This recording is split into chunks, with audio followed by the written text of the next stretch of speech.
Now we're shifting gears a little bit into a topic that affects every contractor in this room, technology and cybersecurity. In today's fast-moving business environment, technology can be your greatest asset or your biggest challenge, especially when it comes to protecting your data, your team, and your reputation.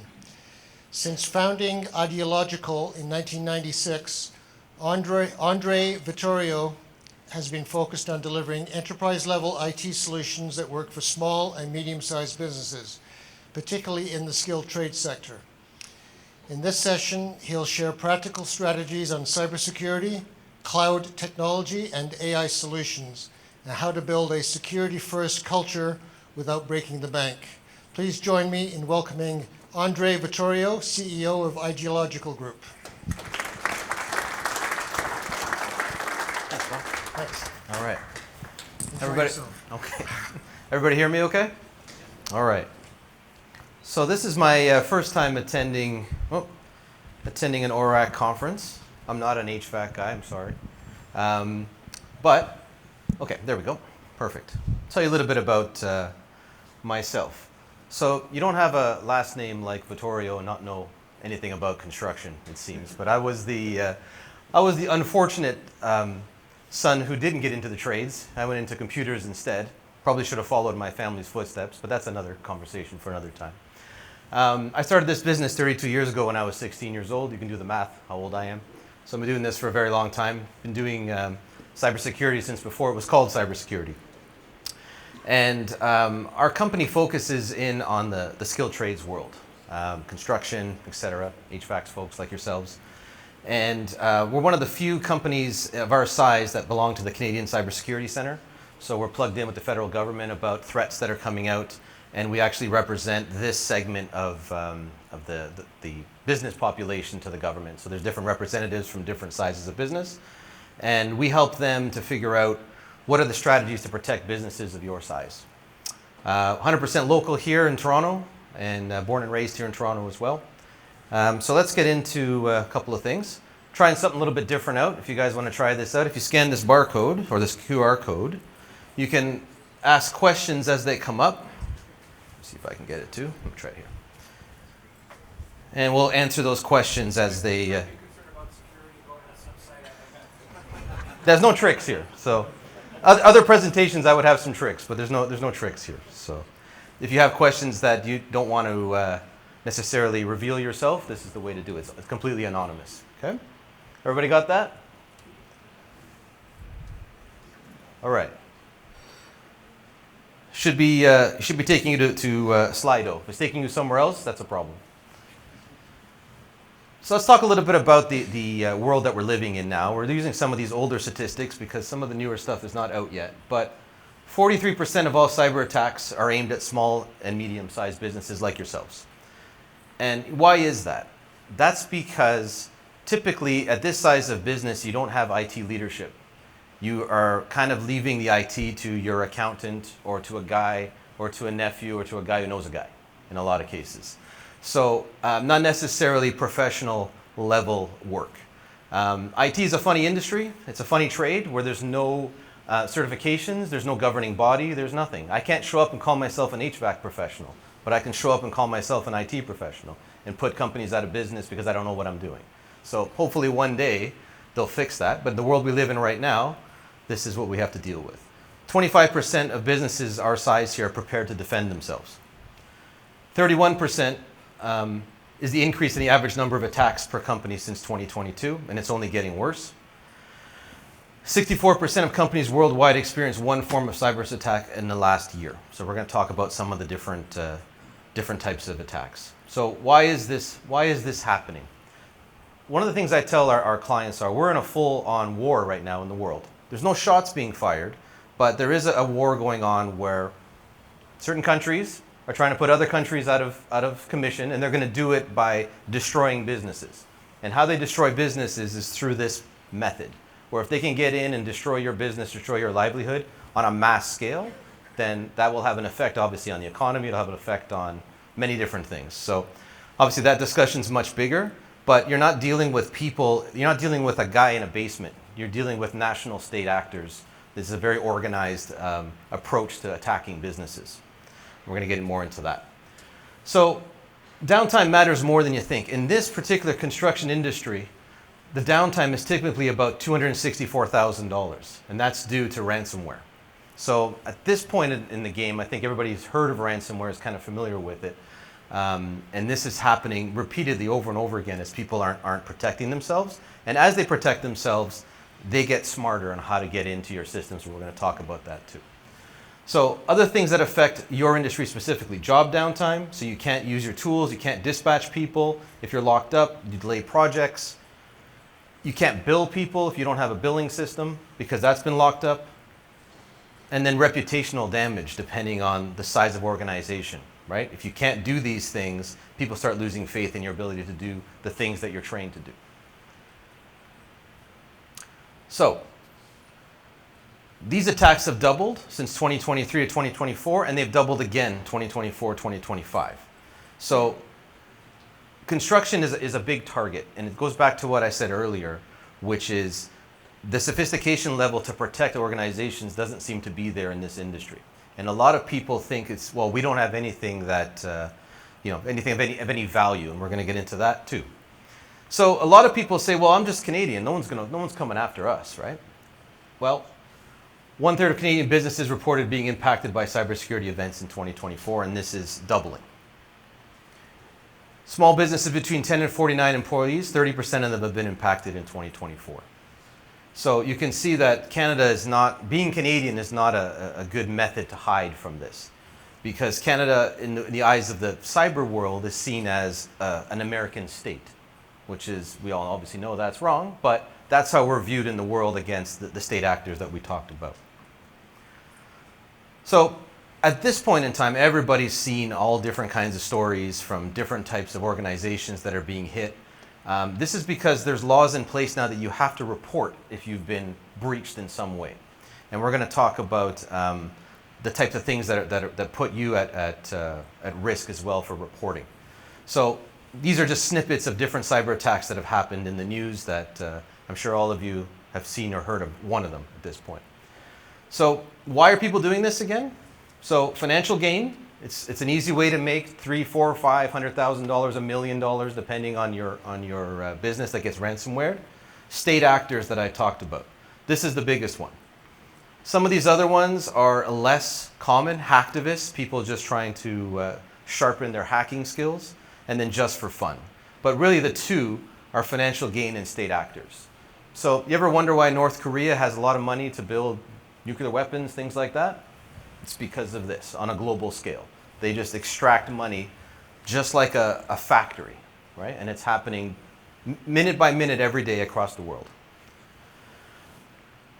So most companies come to me and say, well, we don't really have anything of any value. Let's talk about that. Do you have any sensitive drawings or classified information? Do you have any employees that have SIN numbers, date of birth, or address information? Do you have any billing details for your clients? Do you have anything that could be used against you to extort you into paying a ransom? And do you have any accounting data? If you have any one of these things, you're a target, because all this could be used against you, right? The game here is to steal information, ransomware you to lock everything up, and then threaten to release this information if you don't pay the ransom. So I'm going to get into those. There's a lot here. I don't want to make it like drinking from the fire hose, but try to keep it as light as we can here. So as business owners, you have a legal responsibility. This is relatively new in the last couple of years. If you have a breach where all your employees' SIN numbers, date of birth, et cetera, have been released on the internet, you have to tell the government about that, right? You can't hide it. People do, but you can't. So you got to notify the privacy or the Office of the Privacy Commissioner immediately. What happened? Number of individuals affected, specific data compromised, and the steps taken to prevent a reoccurrence. So this is in addition to having to get your insurance companies involved, et cetera, et cetera. So let's talk a little bit about if you don't do that. So these are the fines and penalties about not reporting a breach. So failure to notify affected individuals, $100,000 per violation. It's not per breach, it's per violation.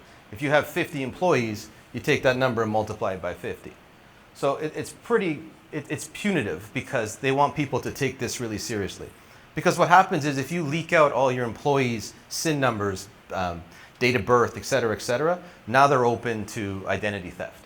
And I'm sure almost everybody in this room has probably got an email from some organization that they're part of, bank, et cetera. Your information was leaked on the internet. We're really sorry. Here's free credit monitoring. Sound familiar, right? This is what's been happening, is that somewhere on their system, all the information has been leaked out. So, the biggest thing that affect most companies here is phishing. So what phishing is basically trying to trick you into clicking on something. That's the game. And it's getting better and better now because AI is doing all the heavy lifting for people. Back in the day, like a year ago, you would see emails that had bad English in it, poor grammar, things like that. Now, that's all been wiped out by AI. You can have a professionally sounding, make it sound like your friend, et cetera, to trick you into opening up malware. And we're going to show you some examples of what that looks like. So once you click on it, somebody's in your system. It's too late. The horse has left the barn at that point, since we're here at the racetrack, right? Once they're in their system, they can move around in your system. If you don't have the equivalent of what would be a security guard, you have no idea of knowing where these people are moving, where they're hiding, et cetera, et cetera. So we have examples with clients where they were infiltrated months ago, and the infiltration laid low for months until it came alive for various reasons. The typical one why it comes alive is it's reading your email looking for wiring information. So if you ever have to send wires to clients or vendors, et cetera, you're using Outlook for that.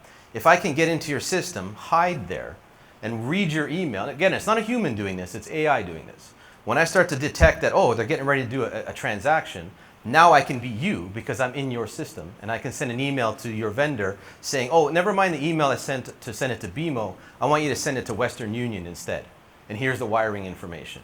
The person on the other side is like, well, it's coming from Andre V at Idealogical, looks pretty legit to me, let me send it over to Western Union. Boom, your money's gone at that point. You're not getting it back. So this is, I would say 75% of the attacks are something like this. You clicked on something, nothing really happened. But in the background, you're letting in these folks and these bots, they're called, to attack your system. Okay. So here's an example of some other tricks that people do. So can you, probably the people in the back can't see this, but can you identify which one here is real and not real? Anybody want to take a guess? Take a guess? The blue one. Can't see it? Okay. So for those of you in the back there, the address is different. The page looks exactly the same. There's no difference whatsoever. If you're not paying attention to this address here, and I guess there's a laser thing, yeah. If you're not paying attention to this address because you're on the phone, you're stressed out, you're having an argument with your wife, etc., and you click on this, you just let somebody into your machine, provided you don't have the protective components that are required to protect you. You wouldn't even know, and that's what they're counting on. So this is the fake one. Next one. So eBay. Which one's correct? They're identical. You cannot tell the difference unless you look at, unless you look at the address. Right? So that's what they're counting on. Another one. This is a common one that people get because everyone's using Office 365 in some way or another now, right? Microsoft has an important message that has not reached you. Looks pretty legit to me. You click on that, you let somebody in. So you really got to pay attention as to what is coming into your email. And they don't stop at email. I'm sure everyone's received one of these at one time or another, right? And they're getting better and better at this because they're using AI. And you're getting busier and busier and more distracted to click on it. And that's what they're hoping is going to happen. Last one for you. So this one here, can you spot the difference? Sort of, maybe, right? So that's you spending 20 seconds to look at it. Who spends 20 seconds to look at their email in this level of detail? Not too many people. So, and you can see here that this email address is ridiculous, but they're getting better at this. So for example, Microsoft, they can make it look like it's Microsoft. You really got to look carefully at this. Okay, So, Ministry of Health recommends you take 20 seconds to wash your hands to avoid germs. I'm saying you should take 20 seconds to review an email that you're unsure about to see if you're getting tricked into something, right? Because, again, this is the #1 method of getting in. So we give an idea here, this little reference chart, and we can send this over to you guys if you want. But you can get some ideas here of where to look for things. So, for example, Miller Supply is 2 N's. It's not Miller Supply, it's NN Iller Supply, right? So if you're not paying attention there, it's a fake email address. Too generic, attention all staff. Urgency, immediately, must. Do this right now. Bad links, this is another one. So this looks like a real link. When you actually hover over it, whether you're on Mac or PC, you're gonna get this really weird, nothing to do with anything link, right? Poor grammar, this one goes away now because AI is doing the work really well. And then some type of attachment that doesn't really make sense, right? So these are some of the telltale signs that you're in for a phishing attack, okay? So taking 20 seconds to just be like, And the other thing too is, if someone's trying to do something of an emergency nature, they're not gonna send you an email, they're gonna call you. You don't email 911, you call them, right? So this is another trick that people fall into is that, well, someone said I have to do this right away. If you're in doubt, delete it. If it's really that important, someone's gonna email you again, chances are someone's going to call you and say, did you get my email, et cetera, et cetera. Okay, the other part is you can be the tightest ship on the sea, but you're still relying on your partners to do their part, and they're not in a lot of cases. So a lot of data breach happens from other organizations that you have information in. So this is, again, where you get an email from Bell, let's say, and we're really sorry that your data was breached on the internet. So your email, your username, your billing information, who knows, depends, was leaked from them. So because they have that information now, they can load that into an AI and start to attack you with your own information. So you'll start to see that things become more sophisticated. It's like, oh, that's my account number. And that's my email, that's my phone number, that's my cell account. That type of stuff starts to happen. So you really gotta be careful. And there's tools in place that will inform you if your information has been leaked onto the internet. So these are things that you want to ask your IT folks about. If you don't have IT folks, find me, I can find you some IT folks. But you need to make sure that this type of stuff is being monitored on a regular basis so that you're aware of where your information has leaked out from. Okay, let me just see if there's any questions here. I know I'm going at a mile a minute. Nothing, okay. So where does all this information end up? It ends up on the dark web. You may or may not have heard that. The dark web is an area on the internet that's not dark. It's just that you can't see it with a regular browser. And this is the Amazon of criminality lives. So you can buy and sell anything on the dark web. You can hire people to kill people. You can buy credit card numbers. It's unlimited what you can do there. Don't go there.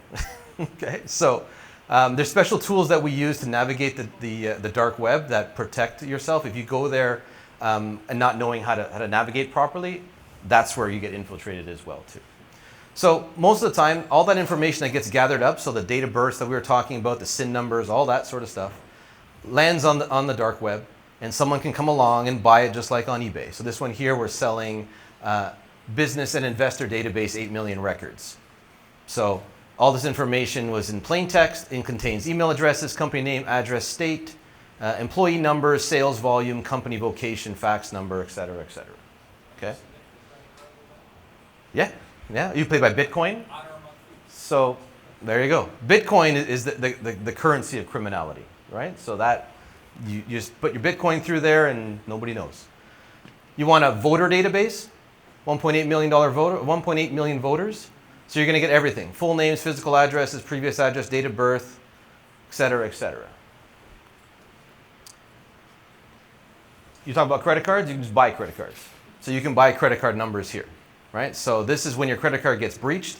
You can buy these, and it's basically a game how fast you can charge onto this credit card before they cancel it, right? But again, this is AI is driving this. It's not a human. So we can program systems to go there, buy credit card numbers, try all the credit card numbers at millions of sites simultaneously. So when you add AI to crime, it's pretty endless as to what you can do. And then this one here, credit scores for 300 businesses. you can get that, some sort of information there. So again, bits and pieces you can put together to then turn it into some type of monetary gain. And this one here is being bought only by Litecoin, Bitcoin, or Monero. So you can't use your credit card there. Okay. Next thing is zero-day vulnerabilities.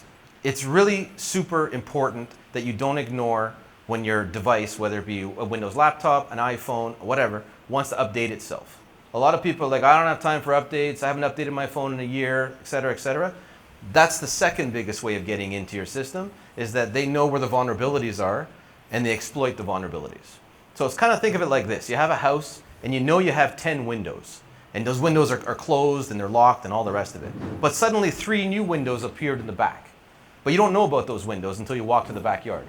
That's the same kind of idea with software. Software is constantly evolving, and even the people who write the software don't necessarily know where the vulnerabilities are. But other people find them. So then there's a rush to put windows on those holes, basically, in your house. So it's really important that you keep your device up to date at all times. Okay? Even if it takes an hour. That's your only protection against the internet. And your phone, your device is always on the internet. That's the other thing. Okay? So, and then there's other things that are in our lives here that we forget about. Smart fridges. I hate smart fridges. There should not be a thing called a smart fridge. Why do you need a smart fridge? But what that is a vector into your network in your home, for example, or your office. That Samsung fridge that nobody thinks about updating is the hole into your network. Right? And they exist, there's all kinds of things. Anything that connects to the internet is a vulnerability point. So you need to think about that inside of your office and your homes as well. Another common one is thermostats, right? You guys live in that world. Nest, those type of things, right? They got to be updated because that's just another little computer sitting there that allows people into your network. So typically it's jump off points. So let me get into the Nest. The Nest, I'll jump into the Samsung fridge, and then from the Samsung fridge, I'll get into your server. And if none of that's patched, I just go right in like there's no front door. Another one is people like to put their data everywhere because it's convenient. So you guys can probably see this here. You got all these different places to store data. I'm sure every one of you has stored data somewhere or multiple places on this list. So now you start to lose control of where your stuff is and who's monitoring this and who's protecting it. Especially if you're putting accounting data, you're putting backups, quote unquote, into some of these systems, right? You gotta have things consolidated into one spot. So again, ask your IT pros about how to consolidate things into one location. You should not have data spread all over the place, even though it's convenient, but it's not secure. Okay? So just to review this again, the end game is let me in so I can be you. If you let me into your system, I'm you. And we're going to have a little video that shows this in a minute. So step one is, if I'm you, I can run commands as you. So typically a lot of business owners want to be administrators of their own network because it's my company and I want to control everything. It's very dangerous because you're the first target that people go after. So let me come in as you, then you can be an administrator for me, and then you can run my ransomware for me. And now you're stuck. You can move your data to me because I'm you, right? So I can extort you at this point because I can take data off your network and I can use it to extort you for various reasons. Next one is I can send emails as you to your bank, to your contacts, asking them for your money, right? This is called a man-in-the-middle attack, if you want the technical term for that. And I can make withdrawals because I've been able to impersonate you. I've been able to get access to all your passwords, et cetera, et cetera. And then you're SOL at that point because the horse has left the barn. What does this cost typically? So if you look at what it costs to remedy these things, a lot of people, they don't want to spend the money on the protective measures. They'll take their chances. I don't know how many times I've heard this. And taking their chances is typically about, in a 50-user company, you're looking at about a $300,000 US dollar ransom, right? Insurance premiums, they're going to go way up besides this. Downtime, you're looking at 7 to 10 days to recover. And between, it's quite a bit of money here. You guys can do the math, right? Putting remediation steps or putting preventative measures in is a fraction of this price. And a lot of times people just don't even know. So that's why I'm here to tell you. It's like, you got to go back and have the conversations with your IT folks about cybersecurity. Okay, so construction industry has been excellent about creating a culture around health and safety. We've got to do this about digital and cyber safety as well. Okay, it's just as important. This presentation is not going to save any lives on a job site or prevent any injury from happening, but it's definitely going to save businesses, it's going to save reputation, and it's going to save money that would otherwise be extorted from you folks. So you got to make it, your frontline people in your office have to be just as important from a safety standpoint as the folks out in the field. That's what I'm trying to say in this slide here. So it's got to be part of every day. You got to be training your staff on a regular basis about how to identify these risks that happen. The risk is going to happen typically from Shelley in accounting who wasn't paying attention to an email and let in the attack. That's 90% of the time what happens. Not to pick on Shelley if there's any Shelleys in accounting here, right? But that's typically where it happens. And then it takes the entire business down with it because Shelley just didn't know how to read that email or what to look for. So if you spend time training, and there's all kinds of training available to train your employees. So 6 things you can start right now. So this is how, everybody knows Norton Antivirus, heard that, right? I think everybody's familiar with that at this point. So that's early 2000s technology. And in the IT world, it's even worse than dog years, right? So something from 20 years ago, you might as well have been from the Stone Age at this point. So now you need the equivalent of Norton Antivirus at all these levels. So before, people were like, oh, I got my Norton Antivirus, I'm good.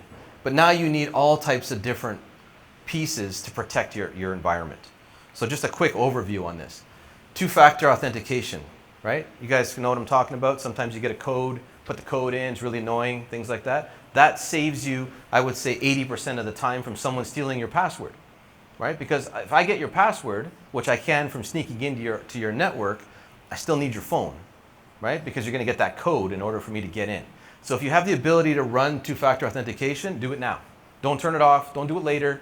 Do it now. If you only got one thing from this presentation, go back and turn on your 2-factor authentication. Strong password management. So this is how long it takes to crack passwords. Lowercase letters only, instantly. At least one uppercase letter, instantly, right? What do I mean about that? So I can put a program on your network that cracks passwords or tries every single possible combination of letters, numbers from the dictionary and every possible permutation. And because the computers are so fast now, it's instant that you can crack that password. So you got to get down here to where it's 12 lowercase numbers, at least one uppercase letter, at least one uppercase letter and a number, and at least one uppercase letter, number, and symbol. At the current computing power, it would take 34,000 years to crack that password, the more complex it is, right? So the idea behind here is if your password is, husband123 exclamation mark, you're kind of in here. It may take me about an hour or so to crack that password. So you got to be more complex than that. Okay. So this together with 2-factor authentication is going to protect you, and you can't reuse passwords. So if you go remember the slide that I had before where Bell's information was leaked with your information, typically your password that you used to log in with Bell was probably leaked as well. So if you're using your password the same at every single site, it just needs one site to be hacked, and then instantly they'll try that password on everything. And this happens in milliseconds. So if you have passwords being reused, go out there and change them tonight. Because it's happening, you probably don't even realize. Backup. So an encrypted image-based backup. Kind of a lot of jargon there, just like the CO2 presentation. That was great, by the way. It's a lot of jargon I didn't know. Go back and tell your IT folks, do we have encrypted image-based backup? This is your only savior from a ransomware attack, right? Or an encryption attack. What this does is every 15 minutes it takes a snapshot of the entire network infrastructure. And if there's a ransomware, the entire structure is encrypted and you can't use it. But you can go back 15 minutes to the state that it was before. Then you're good, right? I can't tell you how many people just don't have this in place, even now in 2026. So hopefully everybody does. If you don't, ask your IT people why you don't. And then cyber insurance, really important here, because you can have all of this stuff in place, but things can still happen. And this is when you want to lean on the cyber insurance to protect your business. What are they protecting me from? They're protecting me from the lawsuit that your employees will give you because all your personal information was leaked. Paying for that, what's it called? Identity theft monitoring, things like that. Having to talk to your clients and calming that down. There's a whole bunch. And possibly paying the ransom if all other things are lost. So you got to have cyber security insurance. This is different than property insurance and general liability insurance. Kind of gets, people get confused. You have to ask for a specific cybersecurity insurance. And they're going to put you through a ringer of all these different things that you have to do. You got to make sure that you do them. Okay. I'm just going to fast forward through some of this stuff here. Slow down? No, it's not that important here, really. It's more just talking about the different types of cybersecurity insurance. But your broker can step you through that. I'm not an insurance broker. So make sure you invest in the right tools. So you got to have, these are those Norton antiviruses that I was talking about, right? They have different names now. They have these funny names that you need. But you should be talking to your IT folks about what are the different layers of protection you're putting into my network. How are you protecting me from different things? So here's some layman's terms you can use with your IT people. So are we managing all our devices? Is someone controlling like our laptops and our iPhones, that we can control where they're going and where things are happening, and can we shut them off if there was an incident? That's one. Is there a security guard that's kind of monitoring our stuff here? Like if there's an intrusion, will somebody let us know that there's an intrusion? And then do we have an attack dog somewhere that if there is an intrusion, they're going to chase them down and bite their leg until the police come and deal with them? The easiest way to explain that to the IT folks. They'll know exactly what you're talking about if they're professionals, right? But these are the actual technical terms for them. And I think, I don't know if you guys are sharing this or something, or the presentation. I'm not sure, but sure, yeah, it's here to educate you guys. So anyway, you can hand that over to them, and they'll know exactly what we're talking about. And this is a really important one. So you can have all those things in place, but Shelley in accounting is still going to let something in because she wasn't trained on how to read an email properly. And there's tools out there that we use with our clients where they're actually, we send out fake emails on a regular basis. We don't tell people when we're going to do it, and we see who we can catch. And then every month when we do this, we catch a whole bunch of people. It's like if this was real, you would have been ransomware. And we can know exactly how the route that they went. They clicked on this, then they went there, then they did this. And then we bring that to the employee. We don't shame them. We're just like, we need to educate you on the importance of cybersecurity. We have some videos that they would watch, and then we try it again the next month. And then if it happens again and again, then, well, we've got to have a different conversation. But for the most part, it's education that's missing.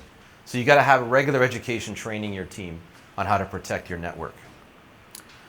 Okay, so I'm going to show this video here. This video is a couple years old, but none of this has changed. It's only gotten worse. And so this is a New York Times reporter who went down to basically DEF CON, which is the hacking convention down in Las Vegas, and talks a little bit about some of the hacking technologies that are around, and I think it really illustrates things really well. So we'll watch this video, and then I'll take some questions. Does it start? Okay.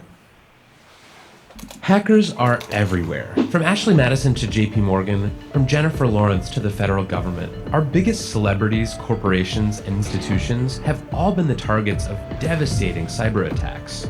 I wanted to see how bad a hack can get, so I invited a few of the world's best hackers to try to hack me and show me where my vulnerabilities are. And now I'm going to meet them in Las Vegas at DEF CON, the biggest hacker convention of the year, and see what they found. This might not have been the best idea.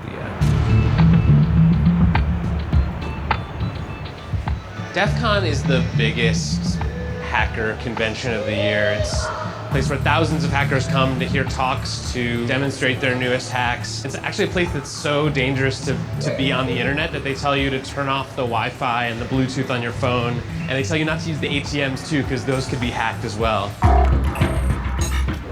This is the DEF CON ballroom. This is sort of the main room where things are happening, and it's pretty wild. I think this is car hacking village. This car's locked. Can you get me in? I'll unlock it for you. Should be good. Hacking is no longer like this fringe activity and you are at DEF CON, there's a good chance that you're here because you want to learn what could happen to you or your company. Anyone here first time in the SCCTF? Holy crap. I invited Chris to hack me with his team, but they're going to hack me using social engineering, which is essentially hacking without any code. They just use a phone and an internet connection. We help people with human security issues by testing vulnerabilities for like a network test, but it's for the people network. We test those vulnerabilities, see where the holes are, and then help people learn so they can patch them.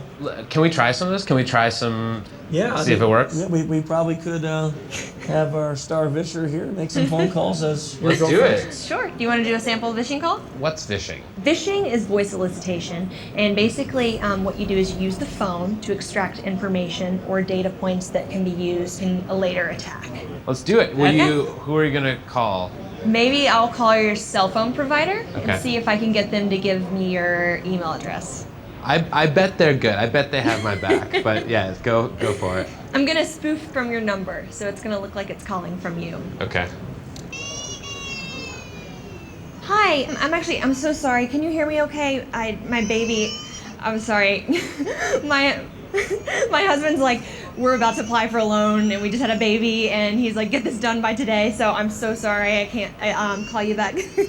I'm trying to log into our account for uses information and I can't remember what email address we used to log the account. The baby's crying and can you help me? Awesome. In just 30 seconds, @gmail.com? Jessica gets my personal email address. Now, if I needed to add our older daughter on our account so she could call in and make changes, how would I need to go about doing that? You would have to send me a secure PIN through a text message? Yeah, well, the thing is, I don't think I'll be able to receive a text message if I'm on the phone. Shh. Oh, I'm not on there either?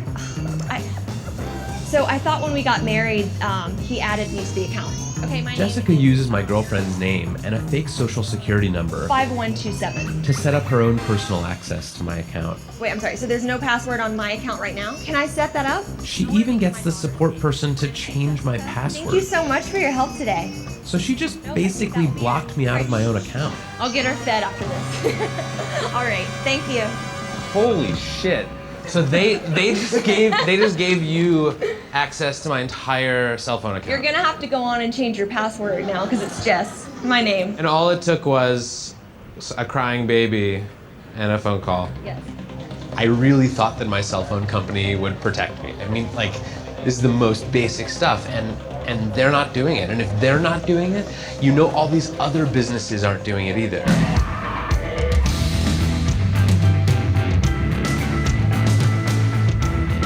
Anyone with a phone and an internet connection can do social engineering. But I was curious, what can a hacker with serious coding skills do? Well, DEF CON is the world's biggest hacking convention. It's hacking everything, hacking social, hacking hardware, hacking software, hacking various systems. I asked Dan Tentler, a well-known security researcher, to turn all of his firepower on me. I did get into quite a number of things that I found. So what were the first things you did? How did you start hacking me? I quickly found your Squarespace blog and had an idea. Basically what I did was created a bogus Squarespace site and sent an email to you, a phish asking you to go to this website, run this certificate installer. And I did it, because Yeah. I'm an idiot. So once you ran that, it gave me access to your computer, and I created several fake pop-ups that looked like system pop-ups that would ask you for your credentials. You didn't even have to have my passwords. No, you gave them to me. I gave them to you. Yeah. So I stole your 1Password keychain. And 1Password is where I store all my other passwords. So effectively by... And your social security number and your Amex stuff and all your stock trading and bank information. I can send email to everyone in this room as you. I am you right now, if I wanted to be. If my evilness is working correctly, it should actually be taking pictures of your desktop and pictures through your webcam every 2 minutes. And I have been watching you for about 2 days now. In coffee shops, at your mom's house, on a plane. Here's you editing stuff. There's you like. Oh my god, so looking this nervous. is literally Every 2 minutes. through my webcam. Yeah, through this guy. How badly could you have messed up my life? I could have made you homeless. I could have made you homeless and penniless. How? Like, How would you make me homeless? Like, I have control of your digital life in its entirety. I have all your credentials, I have all your access to all your financial information, all your work information, all your personal information. I can pay people with your bank account or your Amex account. I am you. I can fully impersonate. Like, the only thing I couldn't doctor would be like your fingerprints. This is like as bad as it gets. It's ridiculous, yeah, it's bad. So it turns out that Dan Tentler is very good at his job. I mean, he hacked the hell out of me. He got everything. Well, I mean, frankly, I want to take my computer and throw it into the deepest part of the ocean, and I want to become a hermit, and I want to never touch a piece of technology again, because holy shit, that was everything. That was the keys to my entire life. And he just pulled them out of his pocket. So, that's on a personal level. There's millions of Dan Tentlers out there around the world that are doing the same thing at your business.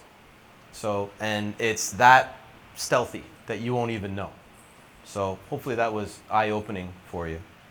And I just wanted to open it up to some questions, if there are any. Let me see if there was any in here. Is there any protection your insurance company can help with? So the insurance companies don't do any IT. They just collect money from you in most cases and don't want to pay out unless they have to. But what they do is they stick this document in front of you that you have to give to your IT people, and they have to complete all of these checks, basically. And you have to make sure that you have all these different systems and procedures put in place in order to qualify for cybersecurity insurance. So don't be surprised if you apply for cybersecurity insurance, give this document to your IT folks, and they say it's going to cost $100,000 to do all these things that you don't understand. It's all the stuff that I explained here that have to be put in place to protect you to qualify for cybersecurity insurance. So back in the day, a couple of years ago, they would insure anybody.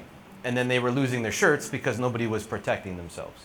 So now they're really getting really stringent. What started off as a 3-line questionnaire has turned into like this 35-page document now about all the different things you need to do to qualify for cybersecurity insurance. So hopefully that answered that question. Any other questions? Yes, sir.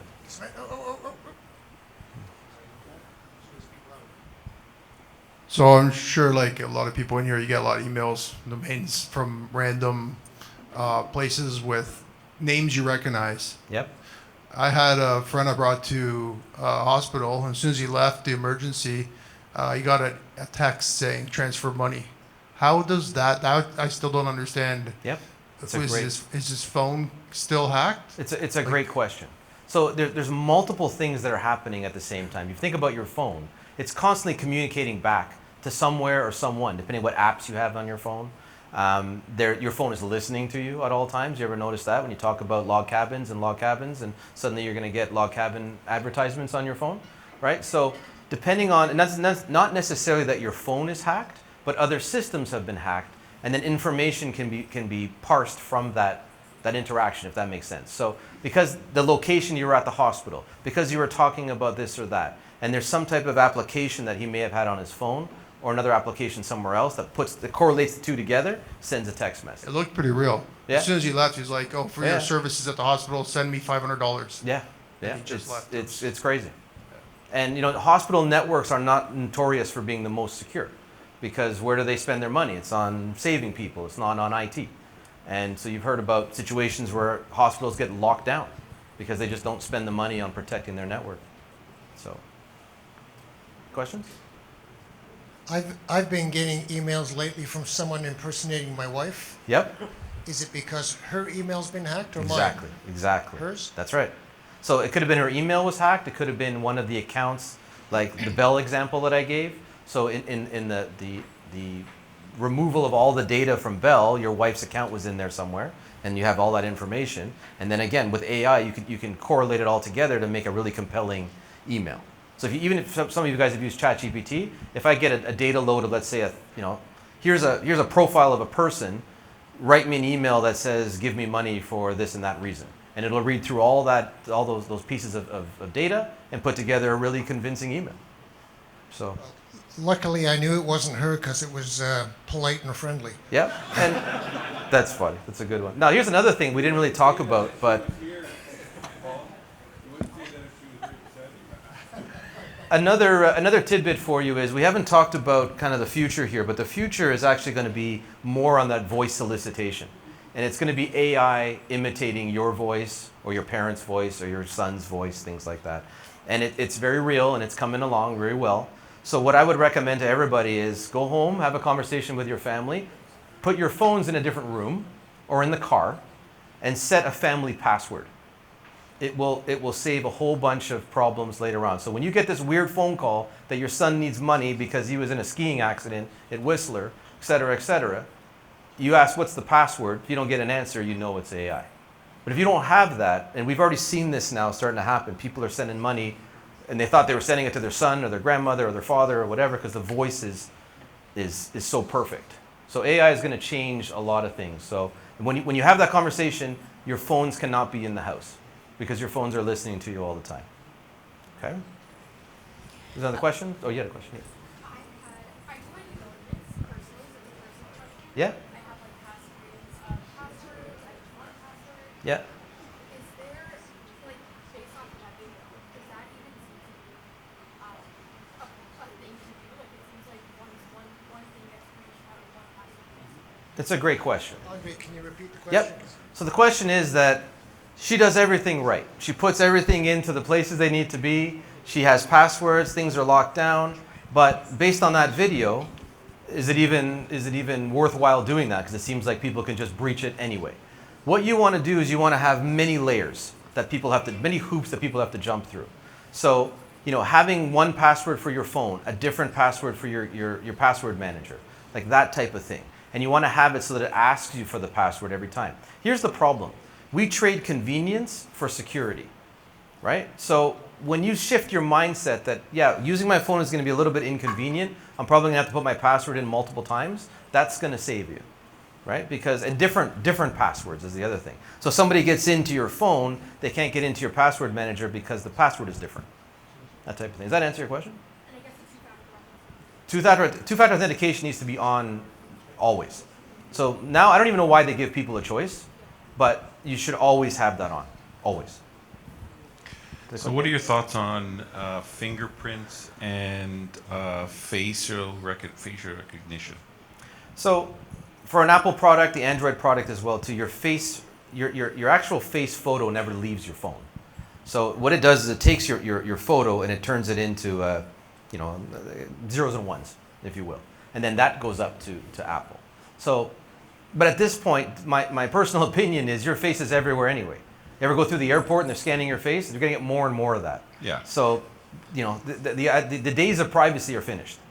Right. And the days of I'm not going to show my face, I'm not going to put my fingerprint, this, that. They already have it anyway. Because as soon as you've gone through the airport even once, they have everything. So. Right, but they would have to be hacked to get They would have to be hacked, yeah.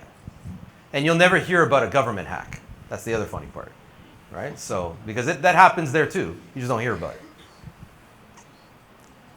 So another question? Yes, sir. Those folks at DEF CON, yeah, like the guy who's interviewed, yeah, are basically confessing to illegal behavior. Yeah. How are they not? Why are the police there arresting people? It's a great question. Okay. They're just walking around like. Yeah. So that guy, Dan Tentler there, if you notice, he had this antenna hanging out. Can you repeat the question? Yeah, sorry. Yeah. So why isn't a guy like Dan Tentler in jail? Why is he allowed to walk around freely if he's admitting to doing these type of crimes? And I'm gonna answer that. So you saw that he had this antenna hanging out of his bag, right? What he was doing was he was sweeping the entire room for all signals and just storing it on a hard drive. And then later he'll put that through on a computer and figure out what he can get from that. So if he can crack certain passwords, if he can crack certain signals, and he can extract all the information that was coming. So that's another little thing there that you'll notice in some of these places, that some guy walking around with an antenna on his back is typically scraping all the frequencies around the room and trying to get information. Now, to answer your question, there are two different types of hackers in the world. There's white hats and black hats. I don't know if you've heard these terms or not, right? So a black hat is your organized crime, typical hacker that you have imagined. Those are the guys that the police are going after. White hats have the exact same skill set, but what they do is what Dan Tentler is doing, is trying to educate people. So every now and then, it's interesting, we'll get a call from some guy, like a Dan Tentler, and he'll be like, I'm so-and-so a white hat, and I noticed that you guys have this vulnerability you may not know about. I'm just calling you to let you know that it's there. Thanks a lot. He's like a Robin Hood kind of guy. and they just that's their jam. Like they just love doing that. They don't ask for money. They just, I'm a white hat. See you later, and off they go. And they're totally correct. Like I was like, wow, there's a vulnerability there that nobody knew about. So that's what Dan Tentler is. He's a white hat. So when they say security researcher, that's a white hat. If that makes sense. Any other questions? Well, hopefully this was useful for you guys. And if you have any questions, we'll stick around. Sorry. Sorry, I got one last one Yeah, for yeah, you, if you don't yeah. mind. I should send it through the app as well. So you mentioned earlier on that. Oh, sorry. There's a whole bunch of questions there. I'm sorry. Yeah, No worries. I'll read through those. Yeah. But yeah, you mentioned earlier that there are some nefarious AI applications that will enact in the dark web. Yep. Traditional LLMs do have some safeguards. Do you know of any that we should be aware of that are more on the dark side? It's a great question. So we know of the LLMs in our world, North America. There's a whole other world of LLMs that live out in Asia, things like that. So as a side note, we have an office branch in Japan. I spent a lot of time in Asia, and it's a different world there. They don't have protections. They don't care. It's whatever it takes to get the job done, whatever that job is. And their ideas of criminality, as long as it's pointed to the North America or the West, totally fine. So that's China, North Korea, these kind of places, Russia. So it's not coming from here. So your ChatGPT is keeping you all nice and none of that stuff is originating in North America. It's in Asia, typically where it comes from. Okay, so I've got a bunch of questions here. I apologize. What, if anything, can Canadian or Ontario government do to better support our businesses against such attacks? Great question.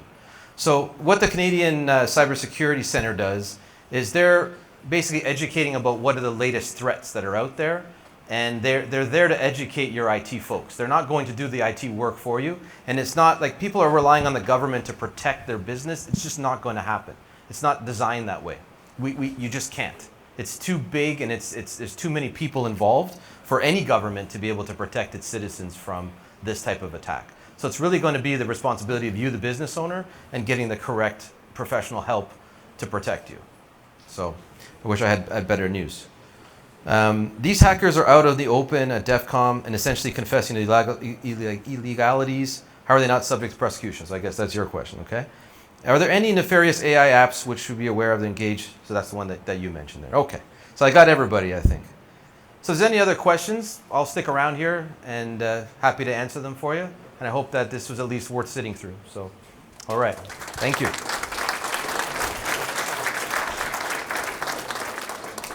That was great, Andre. I'm terrified to even put my phone on now, but thanks for your time and the information and a little token of our appreciation.